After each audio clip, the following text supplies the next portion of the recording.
হাজরিন, শাওয়াল মাস রাসূলুল্লাহ সাল্লাল্লাহু আলাইহি ওয়াসাল্লাম হাদিস শরীফের মধ্যে ইরশাদ করেছেন যে শাওয়াল মাসে যদি কোনো বান্দা আমার কোনো উম্মত 6টা রোজা রাখবে তাহলে আল্লাহ তাআলা আমার ওই উম্মতের জন্য সারা বছর রোজার সওয়াব দান করে দিবেন।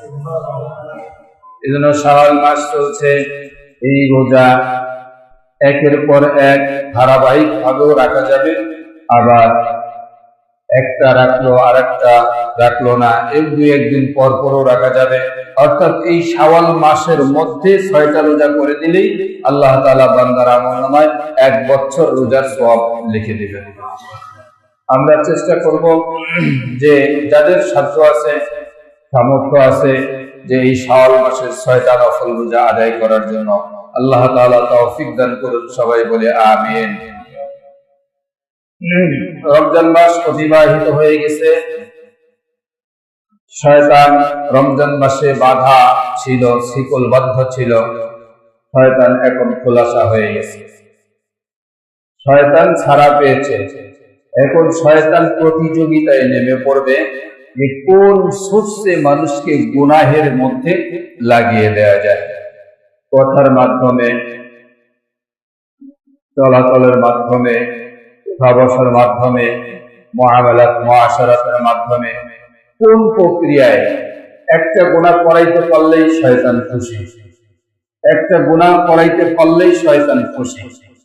আর বান্দা গুনাহ থেকে বাঁচলেই আল্লাহ খুশি। সুবহানাল্লাহ। তাহলে আল্লাহ বান্দাকে মহব্বত করেন, ভালোবাসেন, যে বান্দা গুনাহ থেকে বাঁচবে। আর বান্দার জন্য আমি যে জান্নাতটাকে সাজিয়ে রেখেছি, বান্দা অফুরন্ত নিয়ামত জান্নাতে চলে যাবে। আর শয়তানের গায়ে জ্বালা পোড়া উঠে গেছে যে মানুষ মুহাম্মদ সাল্লাল্লাহু আলাইহি ওয়াসাল্লামের উম্মতেরা কেন জান্নাতে যাবে, জান্নাতে যেতে যাইতে না পারে। এজন্য শয়তান প্রতিযোগিতার মাধ্যমে গুনাহ করানোর জন্য চেষ্টায় লেগে যাবে।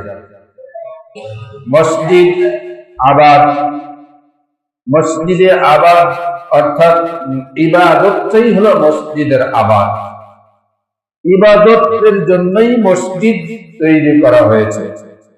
যখন কাবা শরীফ বিধর্মীদের হাতে ছিল, বিধর্মীদের হাতে যখন কাবা শরীফ ছিল এবং মসজিদ সমূহ, যে সমস্ত মসজিদ গুলো ছিল, এগুলো বিধর্মীদের হাতে ছিল।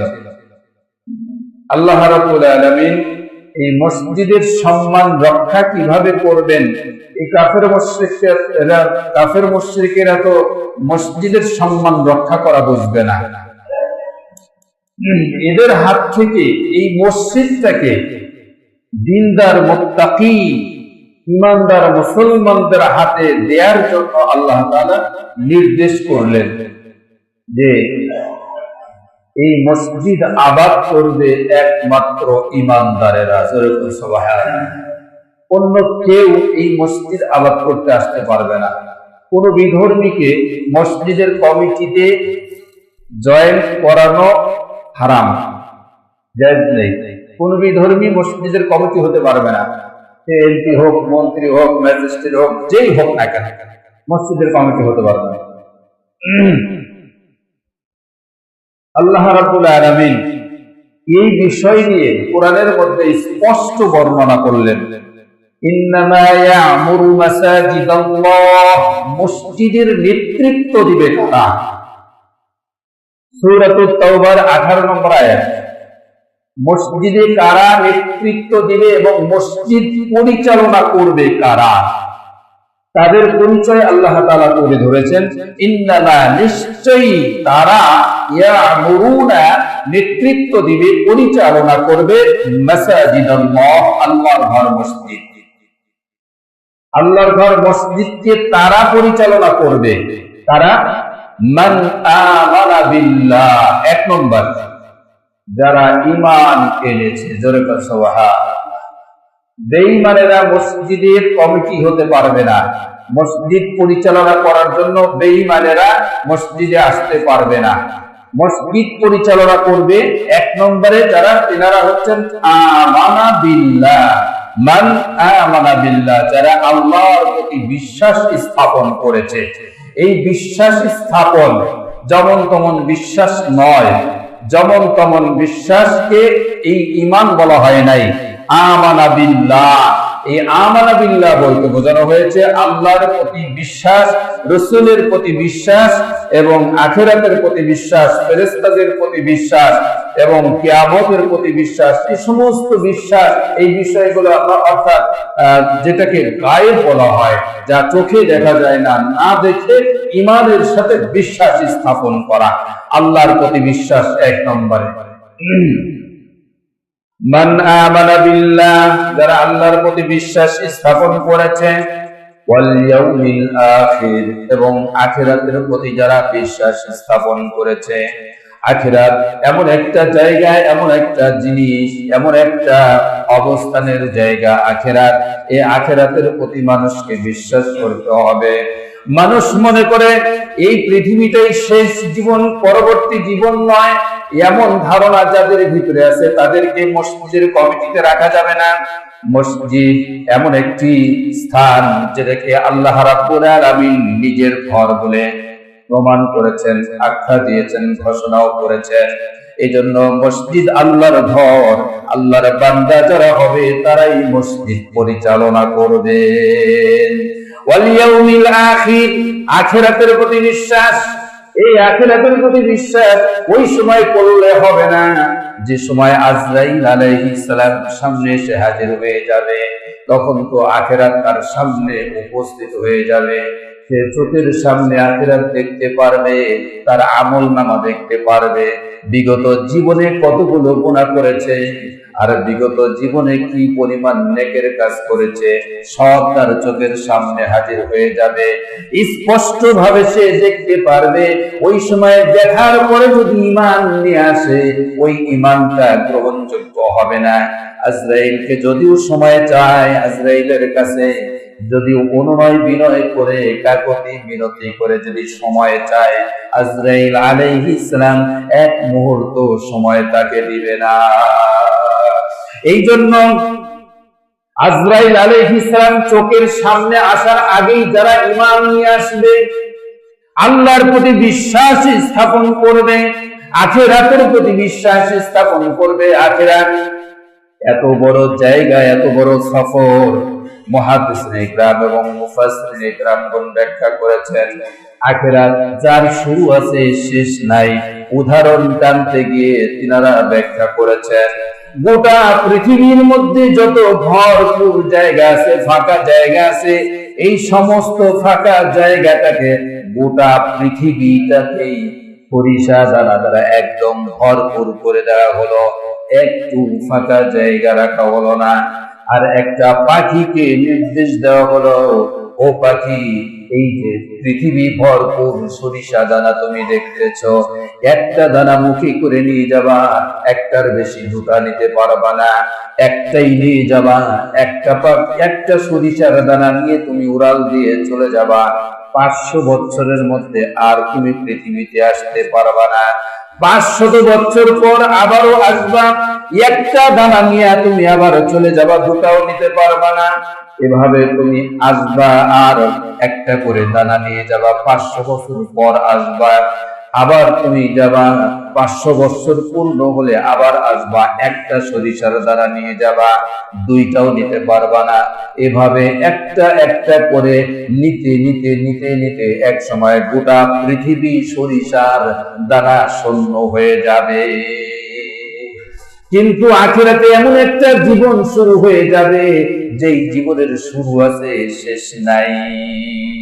মুহাদ্দিসিন ইকরাম ব্যাখ্যা করেছেন, বর্ণনা করেছেন, আখিরাতের জীবন এমন, গোটা পৃথিবীতে যত মানুষ আছে, এই মানুষের জীবন থাকা অবস্থায় ওই আখিরাতের প্রতি বিশ্বাস নিয়ে আসতে হবে।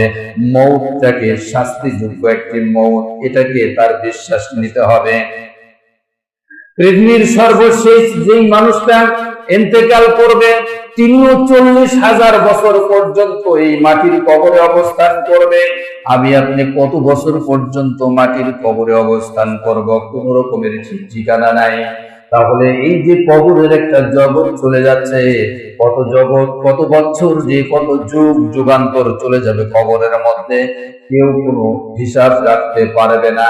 এই কবরের জগৎ পার হয়ে যাবে, আবারও 50,000 বছর পর্যন্ত হাসরের ময়দানে দাঁড়িয়ে থাকতে হবে।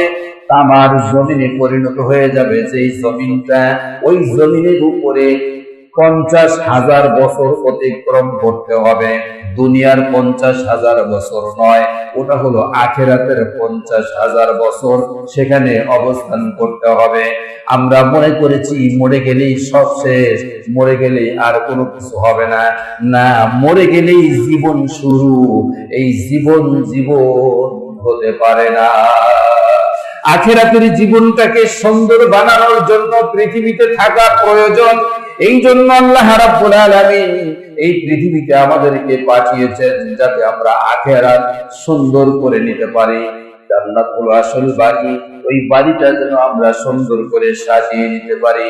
এরে মুসলমান ভাই, আখিরাতের প্রতি বিশ্বাস, এই যে কবরের জগৎ চলে যাবে, কত বছর হিসাব নাই। আবার সেই হাসরের মাঠ 50,000 বছর, সেই হাসরের মাঠে দাঁড়িয়ে থাকতে হবে। তারপরে হিসাব নিকাশের ব্যবস্থা আল্লাহ রাব্বুল আলামিন চালু করবেন। সেখানেও কতদিন চলে যাবে কারো কোনো হিসাব জানা নাই। এরপরে মিজানের পাল্লায় ওজনের জন্য কত হাজার হাজার বছর সেখানে দাঁড়িয়ে থাকতে হবে, এরও কোনো হিসাব কারো নাই। আল্লাহ রাব্বুল আলামিন ওয়া ইন মিনকুম ইল্লা ওয়ারিদুহা কানা আলা রাব্বিকা হাতমান মাকদিয়া, জাহান্নামের উপর দিয়ে, সাতটা জাহান্নামের উপর দিয়ে একটা পুল বানায় দেওয়া হবে। এই পুলটা হলো ধারালো পুল, কঠিন ধার, তরবারের চাইতে বেশি ধার হবে। যার ঈমান যতটুকু আছে সে ততটুকু অতিক্রম করবে। ঈমান যখন তার শেষ হয়ে যাবে, সাথে সাথে সব করে কেটে জাহান্নামের মধ্যে পড়ে যাবে। সেও বলছিল একটা 30,000 বছরের রাস্তা, 2-1 বছরের রাস্তা নয়, ওই আখিরাতের হিসাবের দিনের রাস্তা। ওই 30,000 বছরের রাস্তা অতিক্রম করতে হবে, 2-1 বছর নয়। সেও আখিরাতের প্রতি বিশ্বাস, বলছিলাত হবে সেটার প্রতি বিশ্বাস, জান্নাত আছে জাহান্নাম আছে সেটার প্রতিও বিশ্বাস। এই সমস্ত বিশ্বাস অন্তরের ভিতরে জমা করে নিয়ে যেই ব্যক্তি আখিরাতের প্রতি বিশ্বাস স্থাপন করতে পেরেছে, তারাই মসজিদ পরিচালনা করার জন্য যেমন তেমন বিষয় না। মসজিদ আল্লাহর ঘর, এটা জান্নাতের একটি জায়গা, জান্নাতের একটি টুকরা। সব লোক মসজিদ পরিচালনা করতে পারবে না। আল্লাহ রাব্বুল আলামিন বললেন ওয়া আকামাস সালাহ, ঈমান আনবে, আখিরাতের প্রতি বিশ্বাস স্থাপন করবে। এরপরে ওয়া আকামাস সালাহ, নামাজ কায়েম করবে। এই নামাজ কায়েম করবে যারা সমাজের প্রতিনিধি হবে, এই মসজিদের প্রতিনিধি, মসজিদ পরিচালনা যারা করবেন, তারা সমাজের মধ্যে কত বেনামাজি মানুষ থাকবে, কত সুদখোর ঘুষখোর থাকবে, তাদের কাছে যেতে হবে। তাদের কাছে গিয়ে অনুনয় বিনয়ের সাথে আবেদন জানাতে হবে, আদরের সাথে অথবা শাসনের সাথে। যাদেরকে আদর করে মসজিদে আনা দরকার, তাদেরকে আদরের মাধ্যমে, ভালোবাসার মাধ্যমে মসজিদে নিয়ে আসতে হবে। আবার যাদেরকে শাসনের মাধ্যমে মসজিদে আনা দরকার, তাদেরকে শাসনের মাধ্যমে মসজিদে নিয়ে আসতে হবে। এই কাজগুলো হলো, এটাকে বলা হয় নামাজ কায়েম করা। নিজেও নামাজ আদায় করবে এবং মহল্লাবাসীতে যেই মানুষগুলো অবস্থান করবে মসজিদের আওতাভুক্ত, ওই মানুষগুলোকেও কায়দা কৌশলের মাধ্যমে মসজিদে নামাজের জন্য নিয়ে আসবে। এটা হলো ওয়া আকামাস সালাহ। যারা মসজিদ পরিচালনা করবে তাদের মধ্যে যেই 5টা গুণ, 5টা গুণের মধ্যে 1 নম্বর গুণ হলো তারা আল্লাহর প্রতি বিশ্বাস স্থাপন করবে। 2 নম্বর আখিরাতের প্রতি বিশ্বাস স্থাপন করবে। 3 নম্বর নামাজ কায়েম করবে। 4 নম্বরে যাকাত প্রদান করতে হবে, যাকাত আদায় করবে, যাকাত প্রদান করবে। এই মহল্লার মধ্যে যারা যাকাত দেওয়ার মতো ব্যক্তি আছে, বিত্তশীল ব্যক্তি আছে, তাদের কাছে বসবে এবং তাদেরকে বুঝায় বুঝায় যাকাতের টাকাগুলো গরিবদের মাঝে বিল করে দিবে। যারা যাকাতের টাকার হকদার তাদের কাছে এই যাকাতের টাকাগুলো পৌঁছায় দিতে হবে। এই কায়দা কৌশলের মাধ্যমে যারা এগুলো করবে, গুনাহ থেকে মানুষকে বাঁচানোর জন্য সব সময় প্রক্রিয়া ধরে থাকবে, এই মানুষগুলো হচ্ছে মসজিদ পরিচালনা করার হকদার। কোন সুদখোর ঘুষখোর মসজিদ পরিচালনা করতে পারবে না। আল্লাহ রাব্বুল আলামিন বলেন, ওয়া আতাজ যাকাত, আত্মাকে শুদ্ধ করার জন্য, সমাজের মানুষকে ভালো করার জন্য যারা অন্যায় অত্যাচারের সাথে লিপ্ত আছে তাদেরকে কায়দা কৌশলে নসিহতের মাধ্যমে হোক অথবা ভালোবাসার মাধ্যমে হোক ওই গুনাহের কাছ থেকে তাদেরকে ফিরিয়ে নিয়ে আসতে হবে। এই ফিরানোর কাজে বিভিন্ন ধরনের বাধা আসবে, বিভিন্ন ধরনের কৌতূহলমূলক কথা আসবে, মানুষ ক্রিটিসাইজ করবে, মানুষ বিভিন্ন ধরনের ঘাত প্রতিঘাত করার চেষ্টা করবে এবং মানুষ তাদেরকে বিভিন্ন ধরনের গালিগালাজও করবে। এই বিষয়ে আল্লাহ রাব্বুল আলামিন বলেন, এই সমস্ত কাজগুলো বাস্তবায়ন করার জন্য অনেক রকম বাধা বিপত্তি তোমাদের সামনে আসবে। যতই বাধা আসুক না কেন এই ক্ষেত্রে ওয়ালাম ইয়াখশা ইল্লাল্লাহ, একমাত্র আল্লাহকে ভয় অন্তরের ভিতরে রেখে তোমরা এই কাজগুলো করতে থাকো, আল্লাহর পক্ষ থেকে তোমাদের কাছে সাহায্য চলে আসবে। জোরে বলো সুবহানাল্লাহ। ফাসা উলাইকা আন ইয়াকুনু মিনাল মুহতাদিন, তাহলে আশা করা যায় তোমরা হিদায়াত প্রাপ্তদের অন্তর্ভুক্ত হবে।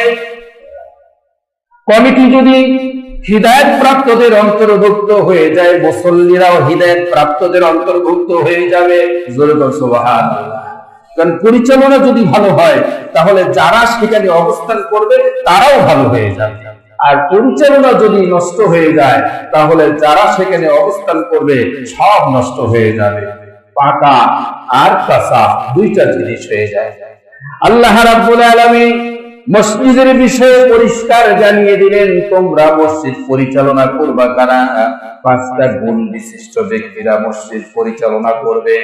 1 নম্বরে হলো আমানা বিল্লাহ, যারা আল্লাহর প্রতি ঈমান আনবে। 2 নম্বর হলো ওয়াল ইয়াউমিল আখির, আখিরাতের প্রতি বিশ্বাস স্থাপন করতে হবে। অন্তর দিয়ে, একেবারে অন্তরের অন্তরস্থল থেকে বিশ্বাস করতে হবে, হ্যাঁ আখিরাত সত্য, আখিরাত বাস্তব, কবরের আযাব সত্য। আমি যদিও চোখে দেখি না তবুও আমি বিশ্বাস করি কবরের আযাব সত্য। হাসরের ময়দানে 50,000 বছর দাঁড়িয়ে থাকতে হবে।